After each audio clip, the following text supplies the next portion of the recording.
first point we will take is, Baba says, what is the mantra that you can use for preventing yourself from performing sinful acts?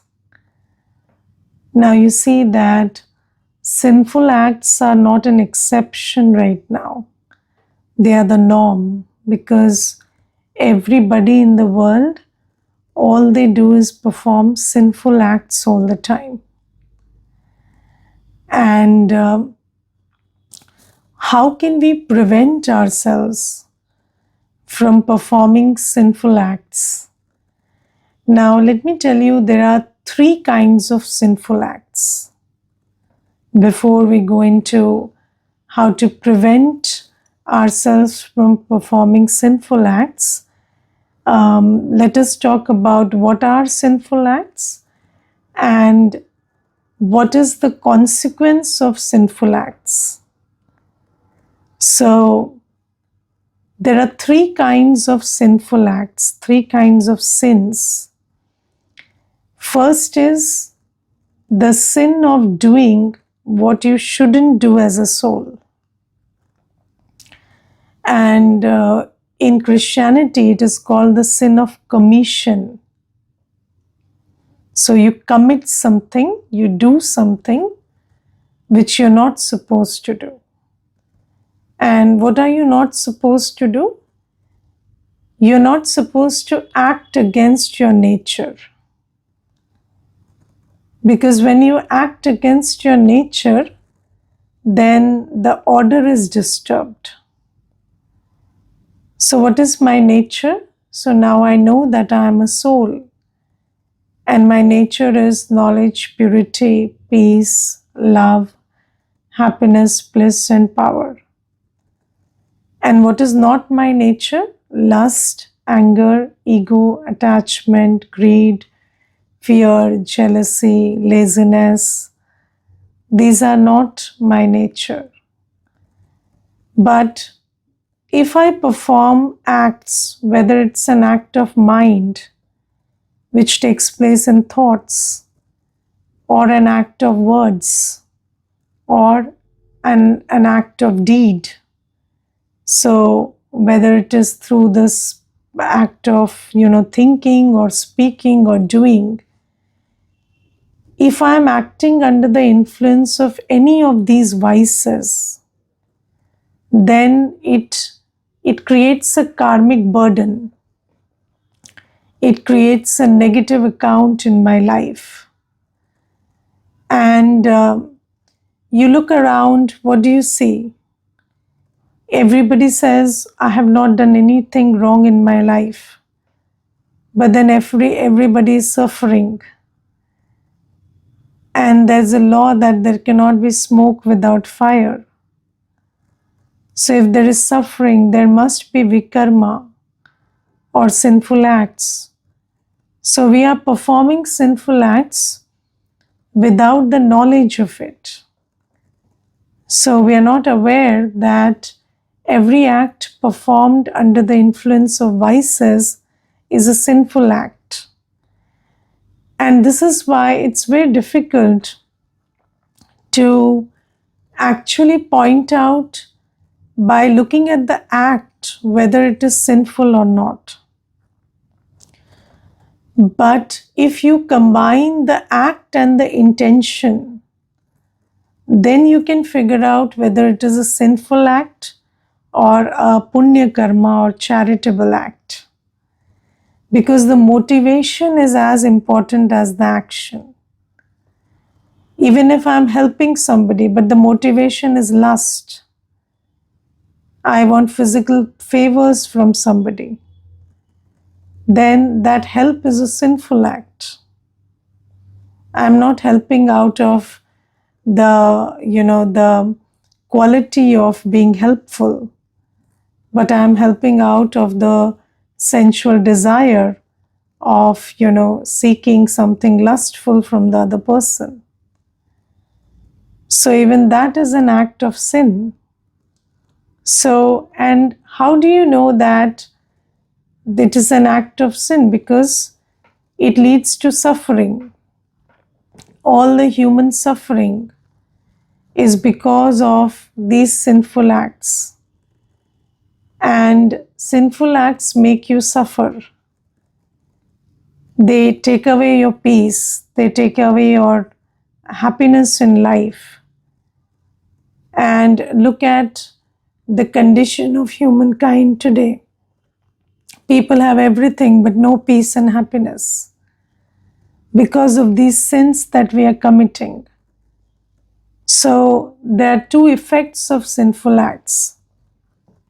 First is, it takes away your happiness, it takes away your capacity to stabilize yourself in your essence.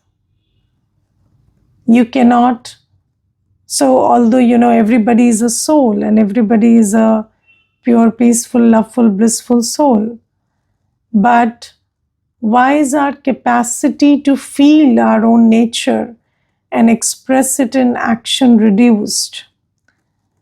So as we keep performing sinful acts, first thing is our capacity to be ourselves will be reduced.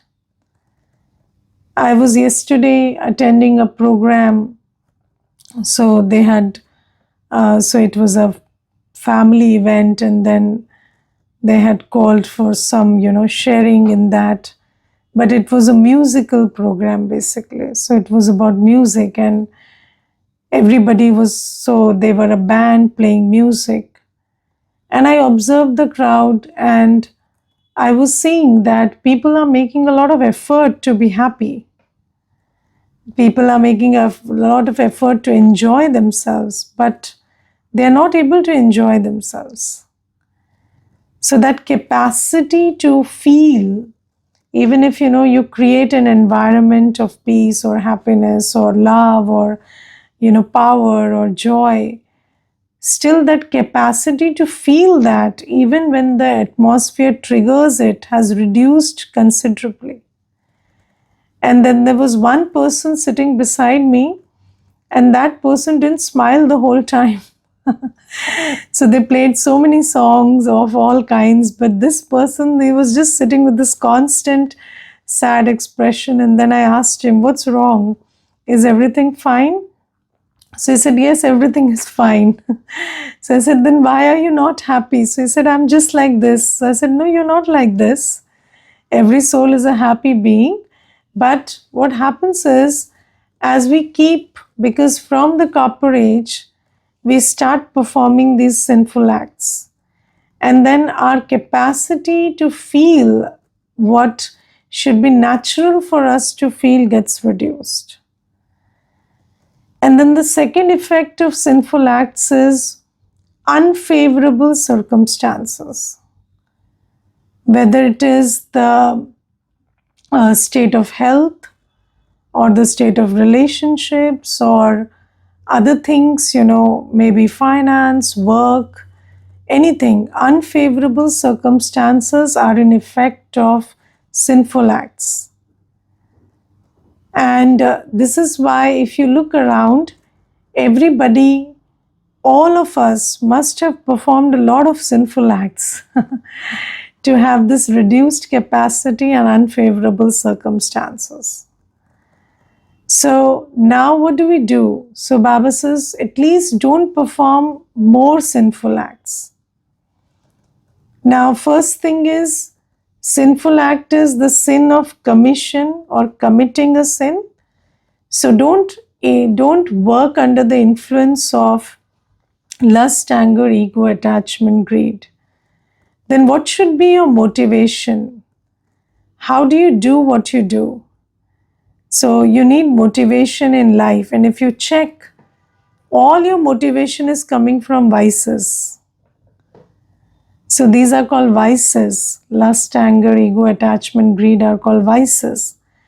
And whatever we do in life, just check all your actions, right from getting up to sleeping. What is your reason for doing what you're doing? It is some vice or the other. Why do you get up in the morning? Ask yourself. What is it that motivates you to get up in the morning? So it is some greed, some attachment, some lust, something, some ego. So, I want to prove myself, I want to do this.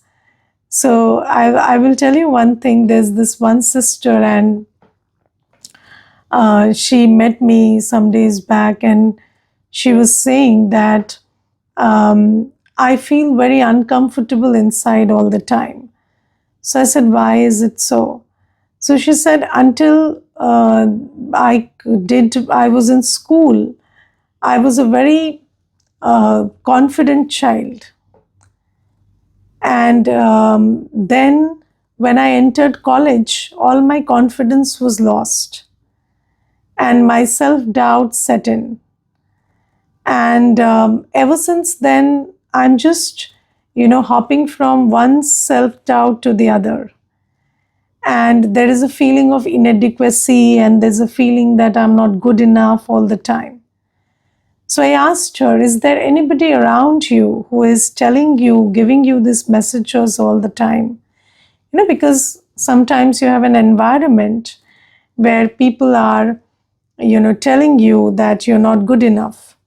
So she said, no, I have a very supportive family, very supportive friend circle, and everybody is all the time telling good things about me. So I said, then why is it so? So she said, I think, until I was in school, I was always the highest scorer. And then when I entered graduation, I took admission in IIT. And then IIT, I got a good rank because I was good at school. And then later when I entered IIT, then after that, everybody was good around me. And in that campus, I lost myself because I felt that when everybody is good, then who am I? Until now, I was the best. And then who am I? Because there were 30 people in the class getting better marks than me. And this had never happened. And then everybody got a job which was better than me. And then I just lost all my confidence gradually. So you see, even your motivation to live, what is it? Sometimes, when you check, your whole motivation to live is based on ego. I'm better than others. But how can you always be better than others? Sometimes somebody will be better than you, then what? Yes, so she said, all my life I was studying because I was the best and I wanted to not let go of that position. And then suddenly I felt, why work? Why study? Because anyways, I'm not the best here. So what is driving us? Is it ego? Is it lust? Is it anger? Is it attachment? Is it greed? So Baba says that just check your motivations and intentions. And this is why Baba says, do every karma dedicated to God. So this is a very good method. What is your motivation to do anything? So Baba says, do every karma dedicated to God. You get up, why? Because you have to meditate. You cook food, why? Because you have to offer it as bhog to Baba. You take care of everybody around you. You're loveful, you're polite, you're respectful. Because Baba has told you to be so. You do your work, you earn your money because it is required in seva. Because it is required for sustaining your body and your Baba's child. And when we change our motivations, then our actions change from sinful actions to benevolent actions. And it is the intention and the action. So of course, when you do everything with the consciousness that I'm doing it on Baba's directions, then definitely you will not do anything which Baba has forbidden you to do. And Baba has forbidden us from, many things, like speaking angrily, being rude, being disrespectful, being lazy, being, unpunctual. So Baba is Baba is constantly motivating us to be peaceful, loveful, blissful, because that is Baba. That is, He's the ocean of knowledge, purity, peace, love, happiness. Baba has forbidden us from being impure. So Baba says, do everything because Baba has told you to.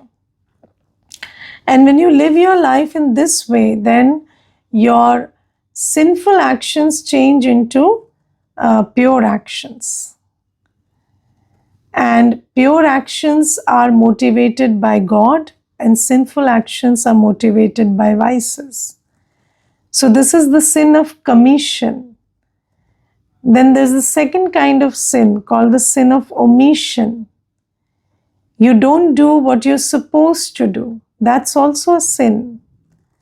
And you see, you suffer, you pay, because if you don't do the right thing at the right time, later you regret it, you suffer. And if you look at life, the burden of regret and guilt is so huge. Yes. And if you do what you're not supposed to do, you will regret it badly later, and that will become a form of, punishment. Yes, I remember there's this one brother, and he was telling me that my son is today, he is just gone, out of hand, and he's just doing wrong things, and he gambled away a lot of money, and and then goons came to our house, and then I had to pay that debt, and it was a bad situation. And he said, and in that moment, I had a lot of suffering. So I said, why? Why do you suffer? Because it's okay. Whatever is in your son's destiny will happen. He said, no, but when he was little, I was only drinking and whiling away time.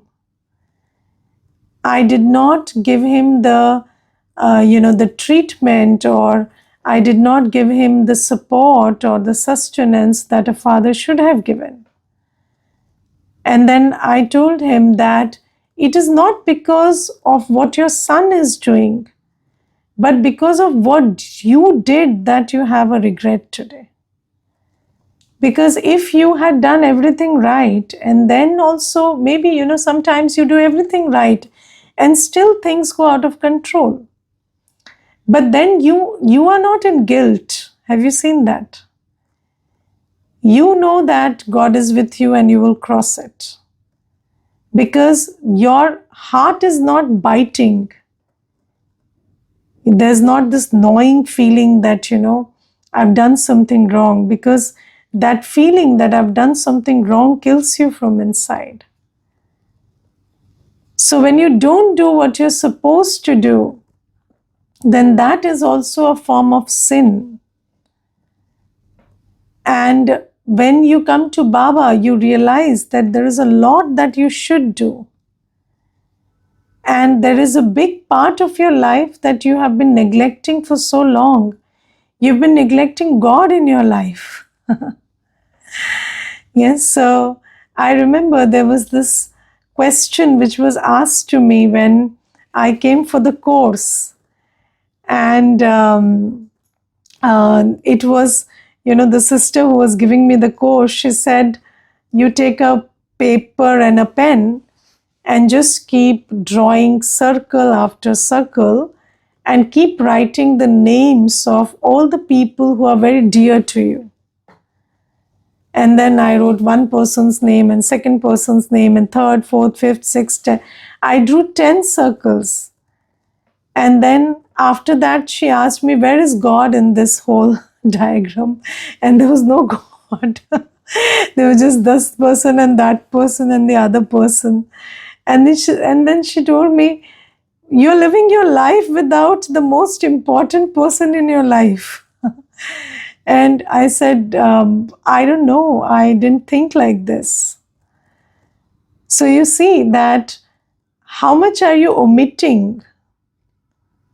So, we are omitting the self. We are omitting God.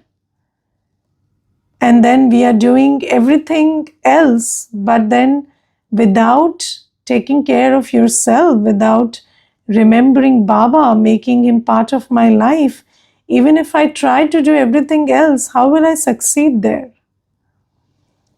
So Baba says, now I'm telling you what all you have been neglecting for so long. So now we have been neglecting, so many people are neglecting the body also. So the body, the soul, God, everything we are neglecting.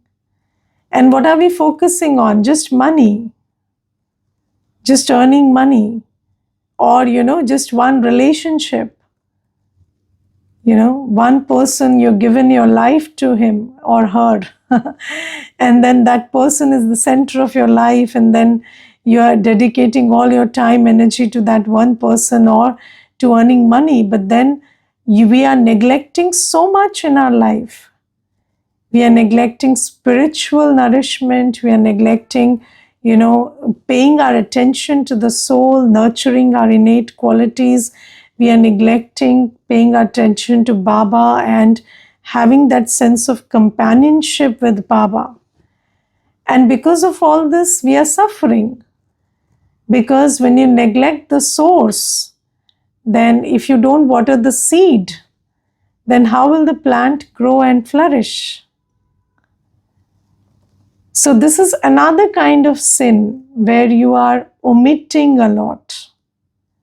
Yes, I remember there was this one brother and he had come and he was a student. And I asked him, what do you do all day? So he said that I am not feeling well and I'm feeling depressed, but I'm studying 18 hours a day. So I said, but you need a balance. You need to eat, you need to, have fresh air. You cannot just go on studying. Even if it's for, maybe 6 months or something, okay, you can make that balance very tight. You can have 14 hours of study or maybe 16, 18 also. But other times, if you have to figure out whether that's a balanced state or not, because if it has started making you feel sad and making you lose your happiness, then it's not a balanced state. And so we need to find a balance between spiritual health, physical health, the health of relationships, and the health of finances. And Baba says, if you neglect any of these, then you will repent later.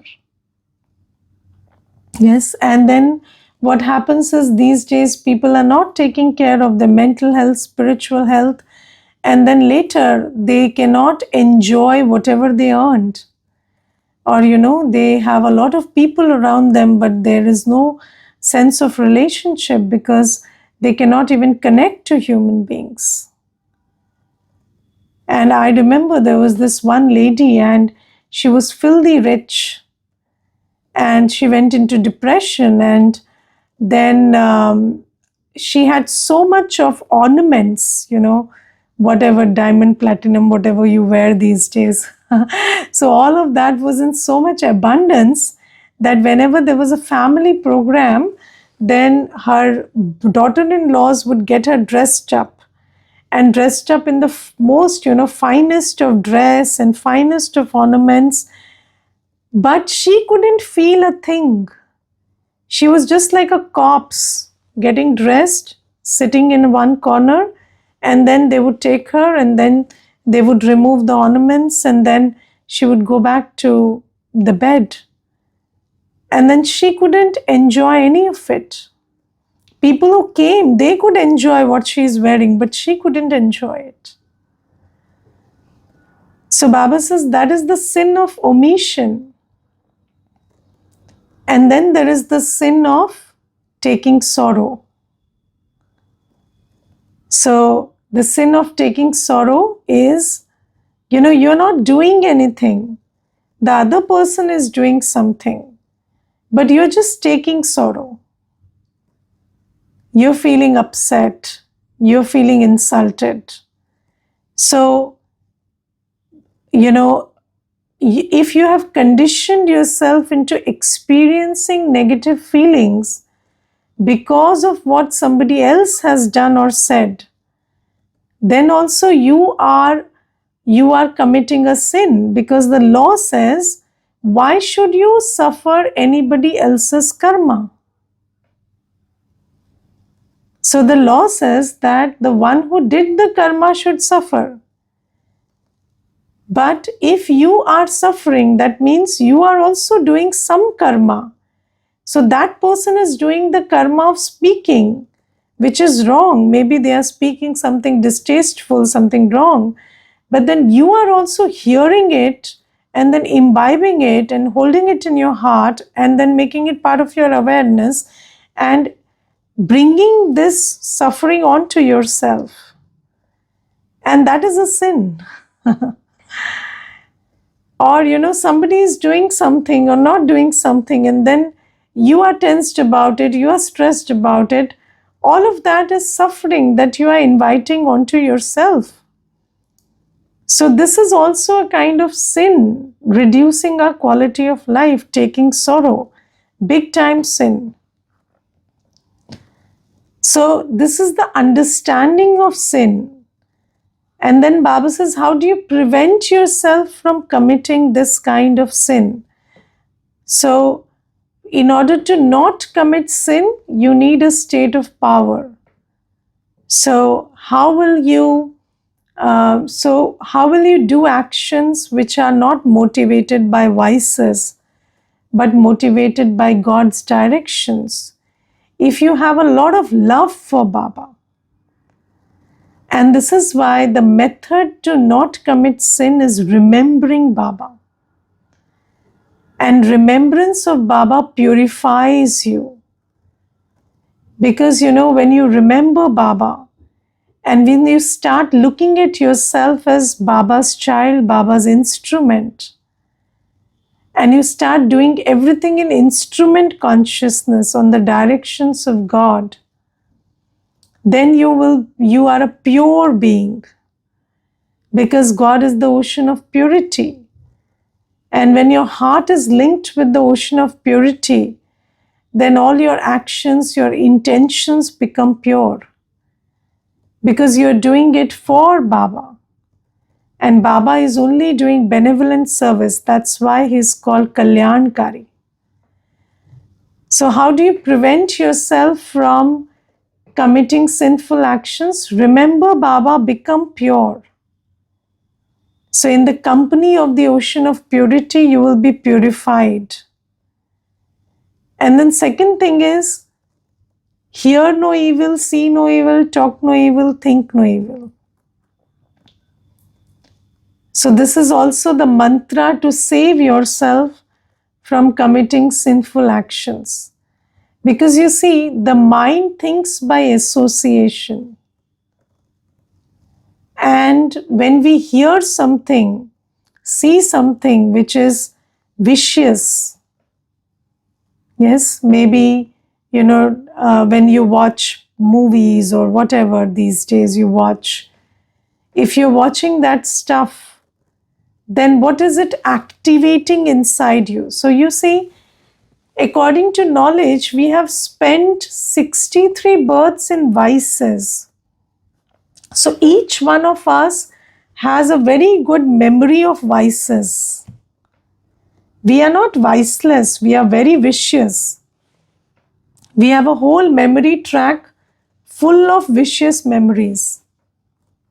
And then when you watch something, when you hear something, when you eat something, or when you think something, then that part of your memory gets activated. It's like, a double click on that folder. If you're watching something lustful, then all your lustful memories will emerge. If you're watching something violent, then all your memories based on what you have done under the influence of anger will emerge. And if you keep doing this, then your emerged state is that of vices, and then you will act accordingly.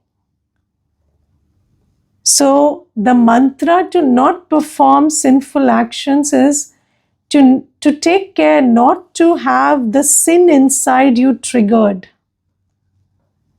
So there is a lot of burden of sin inside us, and we should be very aware of that. And in order that those memories are not triggered, I have to take care to not watch stuff, hear stuff, things that trigger it. For example, if you have had a history of violence or anger, then watch stuff, hear stuff that's peaceful. Or, don't sit and remember those things which trigger your anger.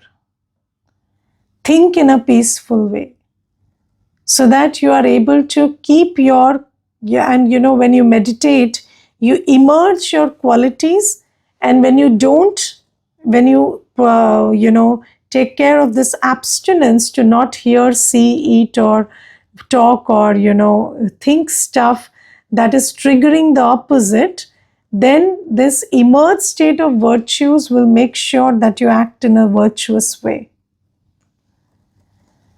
So the mantra for not performing sinful actions is hear no evil, see no evil, talk no evil, think no evil. Another thing, whenever you hear something, see something, it is your attitude that matters, because I also talked about the taking of sorrow as a sin.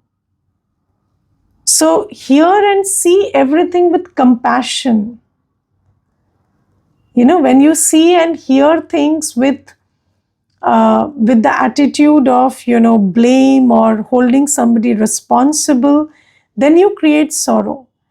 But if you hear and see scenes and behaviors and words with compassion, that okay, every soul is better than this, but right now they don't know that. So they are doing as they can. So if you hold this faith that, they are better than this, but right now they're in a depleted state, and you have compassion, then you will not take sorrow. I remember there was this one friend of mine, and she told me that I have a servant, and she said that servant of mine, she's very rude. And she said sometimes she talks in a way which is very offensive. And I told her, then why have you kept her? So she said she's a very good worker. She works very well and she keeps the house clean and everything. So I said, you see, she's a good worker, but she's poor. And she must be suffering because of that. Because she's working hard, she's working with honesty and dedication. So she must be having a lot of, regrets about, maybe she has this sense of injustice done to her, that she has to work like this, and maybe she's not enjoying her position. So, and that comes out in the form of wrong language. So it's the inner sorrow that's coming out like that. And you need to have compassion, because at the end of the day, it's a soul.